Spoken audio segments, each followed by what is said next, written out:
Hello and welcome to the 5th episode of SheEIC, Empowering, Innovating and Changing the Business World podcast. I am your host, Oana Popescu from the European Innovation Council. In this podcast, we are addressing topics relevant to women entrepreneurs by bringing to the forefront successful EIC Women Leadership Program participants and EIC awardees. These women's inspiring stories pave the way for other women to take center stage as leaders and innovators. In today's episode, we will explore the topic of decision-making and how to best balance innovation and risk.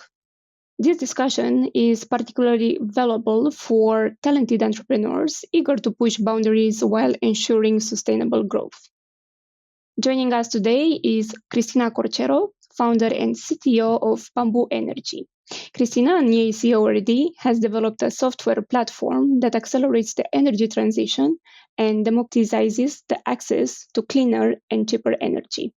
Cristina joined the EIC Women Leadership Program last year, an experience which enabled her to level up her leadership and entrepreneurial skills.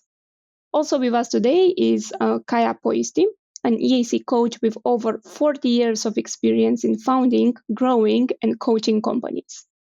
Kaija specializes in early-stage high-tech and deep-tech ventures, focusing on artificial intelligence and machine learning, energy, recycling, and sustainability solutions across various industries. So let's dive in. Welcome and many thanks, Cristina and Kaija, for accepting our invitation to be our guest in the 5th episode of the SheEIC podcast. Cristina, maybe I will start with you. I understand Bamboo Energy has an exciting story to tell. It was established in 2020. It has already expanded its presence to 5 European countries, and the team behind it is also doubled.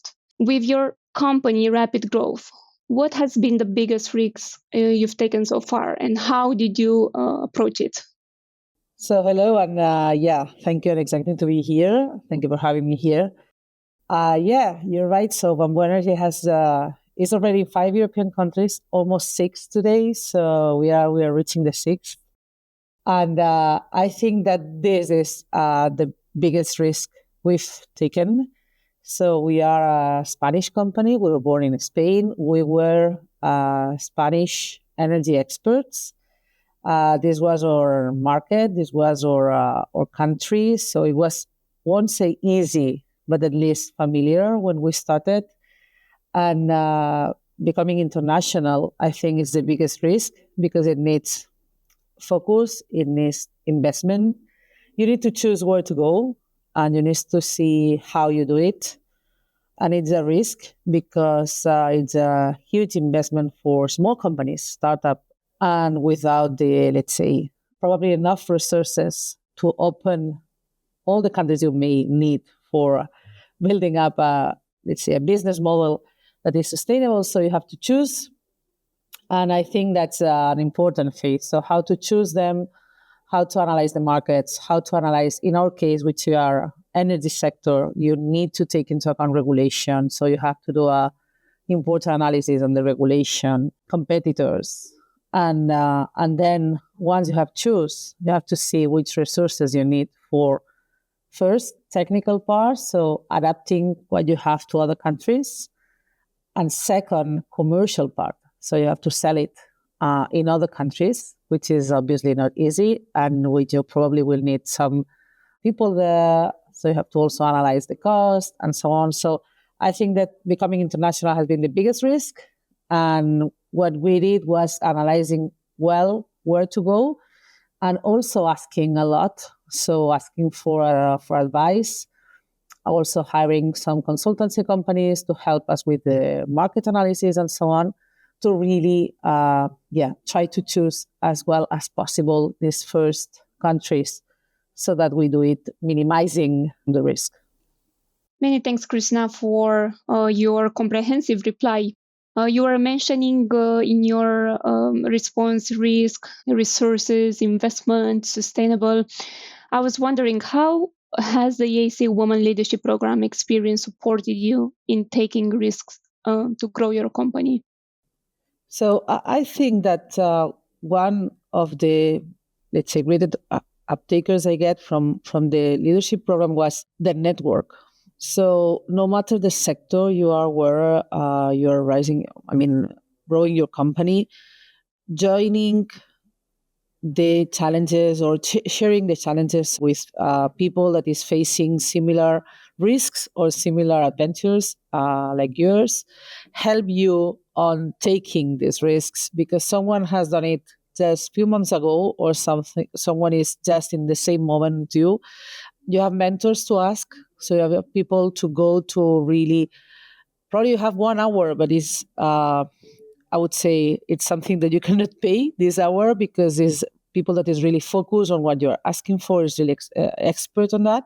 So will help you specifically on that thing you are asking. For instance, I need a native commercial person in this country, or may I can go myself and do it myself? No, that's a super specific question, but it's a question that you have when you are doing, for instance, this exercise of becoming international.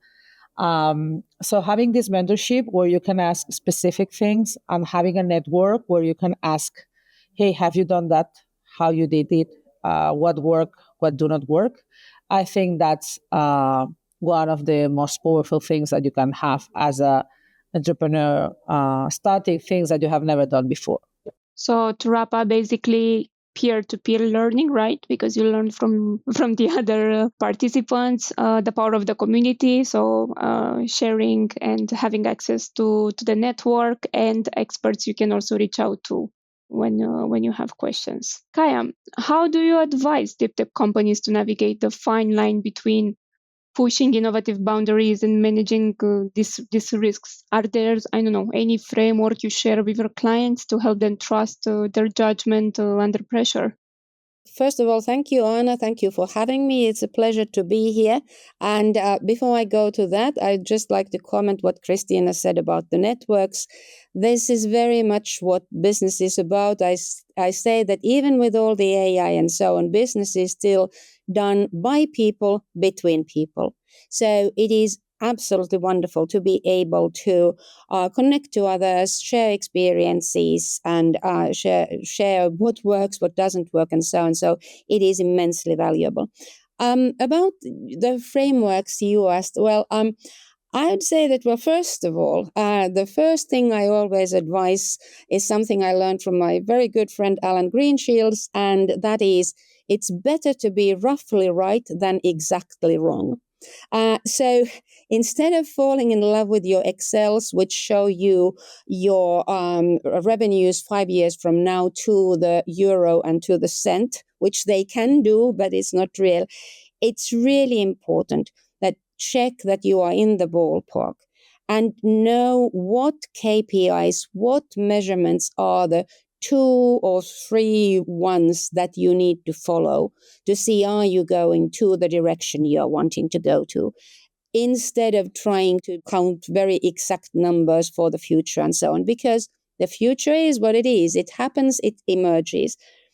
The second one is talk to potential customers sooner than you probably thought, because you can have a great tech, but for example, if it's difficult to deploy, if it's difficult to integrate into your customer systems, whatever, it won't become a business. So talk to your customers, listen to your customers, and understand what a good solution means to your customer. It's not just the tech, it's a lot of other things too. And also start talking to potential partners, because partners will help you to grow. And then the third one is walk the talk. Don't overpromise. Deliver, deliver, deliver, and make the customers happy, because happy customers are the best things you can do. Once you have happy customers, you will then have eventually very happy investors too, because you are able to convince the investors that this is a good business. Thank you, Kaija. I would like to ask both of you, because we talk about deep tech sector, and this is the industry that we are currently in. What do you consider the most underestimated risk in this deep tech sector, and how can entrepreneurs better prepare for it? And maybe we can start with Cristina, because she has the role of the entrepreneur in today's podcast. Yeah. So, and it will continue what Kaija was just mentioning. And I think it's one important thing for, I would say, deep tech people. So at the end, I'm a tech person that has been, 15 years doing research on something super advanced that is making science, innovation, and so on. And then we move to the commercial side. And Kaija bring it super well. So who is your customer? And have you asked him or her what they want, what they need, what they will pay for? And let's say that one of the risks that we have is that we have an amazing technology. And that's always true because typically we have amazing technologies, but they are not useful for the industry. So no one will pay for them, or it's not easy to achieve that someone pays for them. So I think that one of the better ways of preparing that is, as Kaija said, talk a lot, discuss a lot. So I remember when before I started the company, I've been in an accelerator program, and they said to me, you have to do from 70 to 100 interviews with potential customers or people from the energy sector explaining your idea. I was thinking, okay, it's my idea, how I explain it and what I get from that. And it was amazing because I really understood that, okay, I have an amazing technology, but I only need probably 10% of that to be commercial at the first phase. And then later on, we will grow it. And we are growing it through these 5 years. But I really think that the underestimated risk is that no one will pay for it, and then it's no business, then there is nothing. So I think that how we should prepare is going to the field, talking about it, asking our customers what they need, and being prepared for hearing, okay, I only need 10% of what you are offering, but I will pay for that. And that's good because you have to start from somewhere. And also, typically, we are disrupting sectors. We are doing things that have never been done that way before. So the sector needs some adjustment time. They need to get used to it. So that's also a way of starting and helping your sector, in my case, the energy sector, to change how to do things with a deep tech technology that you are offering them. Thank you, Cristina. Kaija? Yes, well, to add to that, only one thing, and that's time that it takes to get to the market. So my rule of thumb is that when I see a startup saying, well, this is the time that we need to go to the market, I multiply with pi, 3.14. That's rough enough. I did mathematics, so I like that. But it does take longer. I have almost never seen a case where actually everything went to plan because the entire sales process takes time too. And related also what Cristina said, even when your customer likes your product and wants your product, the bigger the company, the longer it takes to actually get the contract done, and so on. And then how does the potential customers get to know about you? How will you get the meetings? Try getting meetings nowadays with people even online. Everybody seems to have packed schedules. So it does take a long time. And this gets underestimated very often in plans. And then that leads to, oops, we are running out of money. So always be conservative with the time that is needed. So if we have entrepreneurs at the beginning of the journey listening to our podcast, I would say validate your assumptions, build your network, and choose the right investors and business partners because there's no one size fits all in entrepreneurship and in business, and plan accordingly. It takes longer than expected. Talking about timeline and planning, it's easy for innovation to run ahead of what a team or a company can realistically support. I would like to ask you both, how do you keep this balance? How do you push boundaries without burning out people or your internal and external resources? Yeah, that balance, I think, is the one we are redoing every day, right? It's difficult because Kaija said you need time, and it's not only about getting burned of pushing these boundaries, but also getting tired. So it's a long path. Kaija was saying it, and I fully agree. Selling processes is long. You need a lot of pedagogy with your customers, so you need to explain a lot of times things. So that's also somehow exhausting. And on the other side, it's always the need of being in the, let's say, in the edge of the technology. So being, not getting old. So we are now, for instance, in the AI era, right? And it's always the threat that you are, let's say, getting old where you are developing your AI when it's hundreds of thousands of people doing the same. And this is a great pressure for the teams. What we have done is building up a culture on our company where we know that there are some limits that we are not going to pass through. So we take care of ourselves, or we try to, as much as possible. We build up teams that work together. We expand to these countries, building up teams, not only people on their own, let's say, but teams that support each other, even that we are teleworking, so from one point of Europe to the other. But I think that all this is get balanced through people supporting people within the company, and also as founders or co-founders, in my case, with my partners, being aware that our involvement, which is always, 500% of our time, is not what we may ask for the teams. So they need a sustainable and healthy environment, let's say, for developing this technology, because developing this is already a challenge. So you need to give them, let's say, the framework or the ecosystem that they feel comfortable for that. And I think also giving them some, for instance, we were talking at the very beginning, this mentorship we get from this program, and so on, giving them the opportunity to join you in some of these activities so that they also get some insights. I think that's also super valuable for that. Thank you, Cristina. Kaija? I definitely agree with all that Cristina said, and it is a balancing act. There's only one thing I'd like to add, and that is specific to female founders. Normally I say, well, whether you are a female founder or a male founder, you face the same challenges and so on. But over the years, what I've learned, and something I went through personally also, is that accept that you make mistakes. And they are a great way to learn. Actually, a research background is sometimes very helpful, because in research you make hypotheses and then you see, well, did it work or not?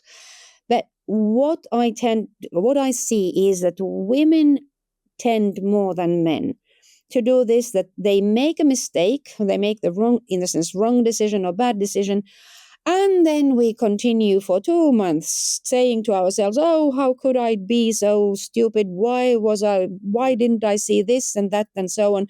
Why did I make that mistake? And we kind of dwell on that, and we think that we are bad in business. No, we're not. Everybody makes mistakes. You will make bad decisions. Learn fast from that and then continue. Don't dwell on that, and don't think that, oh my God, that was terrible, because that will happen. And the sooner you accept that and learn to live with that, the better. And it helps you not to burn out also. Thank you, Kaija. Talking about identifying the high stakes and possible mistakes, what key indicators or signals do you look for when you assess whether a high risk, high reward company or project is worth pursuing? Well, first of all, definitely I have made a lot of mistakes in investments. I always say that I invest in very early stage startups, and there you have to accept the fact that not a mistake, but you will not pick the winners. When I look at the companies over the years, I've learned that I look at 3 things: team, and team. And why? First of all, well, it is, in a sense, it has to be given that there is a problem that the company can solve and that the technology is great and innovative. But as I said in the beginning, even if you have the best technology and the technological solution, if the team cannot execute for whatever reason, it will not become a business. And really, the team needs to be, first of all, the one who believes most, who totally believes in the solution and is convinced that it is great, and at the same time can question it ruthlessly and think, okay, does this bring value? What value does it bring? Needs to be able to listen to customers, as we talked in the beginning, and every day kind of say, okay, can we do something better? Is this the best solution? What is the best value to the customer? They have to be able to hear no a lot, or, oh, that's not a good thing, or this is not really answering my needs. And so really to be resilient and at the same time enthusiastic. So both sides of the coins, but that's why the team for me is really the number one thing. So a bit of critical thinking. Very much critical thinking, but at the same time, ability to persevere. Yeah, so I think you touch the perfect point. When we started this path, and you were mentioning that's important for the people that is starting the path, we all think that the most important thing and the key indicators are all about technology. And then what you receive is that it's all about people and team. So, and I was really, really, I would say upset about that at the very beginning. Like, why is the persons and the people and the team, the important thing is the technology? But then you realize that, as Kaija was saying, you have to be resilient, and not all people is resilient. Not all people is prepared for not only hearing no, but also hearing that's nothing that would be useful, or that's even, I would say, not good things about something that you have been developing or thinking for a lot of time. And you have to be prepared to say, okay, I'll come back in a few months. I will explain you another thing. I will discuss with you that, and we'll see how it progresses. That's not easy. So I fully agree with what you are explaining. So this is a very good transition to the last question that I have for you in this episode, talking about teams, talking about AI replacing teams. As AI starts to take on more analytical decision making, what do you think the human side of leadership will look like in the future? What parts of decision making should always stay in our hands? And maybe we can start with you, Cristina. Yeah, sure. And I can relate that with the first question we get at the beginning about, for instance, which countries you have to go or things like that. So we have relied on the last weeks on the AI to help us to analyze and understand the US market, for instance, for all technology. And AI has helped a lot on identifying alternatives, on gathering information, on identifying the decision itself, let's say, even on weighting evidence. So how to choose between different alternatives, so giving you KPIs and so on. But then there is a moment when you have to take action. This step, let's say, of taking action, so taking the real decision and moving forward, I would say that this is the part that will, for a while, stay in the human side somehow. So probably you will rely a lot on the AI, and I think it saves time, it saves money, and it helps a lot. But then at some point, you have to put resources there, you have to put money, you have to put people on the decision you're making. And this, I think that this specific step is the one where you are taking the leadership, and you will, let's say, do the right thing or not, but you have it on your shoulders. So I think that this specific point is for a while yet on our side as humans. Well, I have to say, when we come to my pet topic, decision making, I could talk for hours about this, and especially what artificial intelligence means in decision making. Now, I think that first of all, the key thing is to understand AI is really good for many things already: classifications, sorting data, analyzing data, and so on, making recommendations. But how much can it be used for decision making? So I actually go back to, well, first of all, do we understand what we mean by decision making? So, like, what are we actually deciding about? In what time frame? And the key thing, optimized for whom? So making decisions is not just like, oh, there's a right decision or wrong decision. There is a question, right for whom? Right in what time frame? Just look at decision making in politics and you start understanding that decision making is really a complex thing and you need to understand the process. And in a sense, I feel that with AI, we are often making the mistake of thinking that the AI knows things. AI currently is still based on probabilities. Bringing RAG in helps so that they can look into databases which have facts, verified facts. But AI doesn't know things. AI is not a human from whom you ask things which are right. So in a sense, I feel that people are looking for Hal, who knows everything and who knows the right answers and makes the right decisions. My point is, there's much more to a right decision than just saying, oh, this was the right decision. So I think that AI will be and already is very efficient in helping to make decisions. And then it's very bad in making other decisions, just like humans. I go back to, we humans make mistakes. We need to understand the decision-making process better. And then we can understand where to use AI even more efficiently and where let's wait and see how the AI develops and then decide whether we use AI in decision-making. Thank you very much, Cristina and Kaija, for sharing your insights and the experiences, which we hope will be valuable to other women innovators, whether they are just starting out or have already carved a successful path for themselves in this challenging world of deep tech. I would like now to say thank you also to our listeners. Thank you for tuning in, and we look forward to welcoming you back to the next episode of SheEIC, empowering, innovating, and changing the business world. Many thanks again.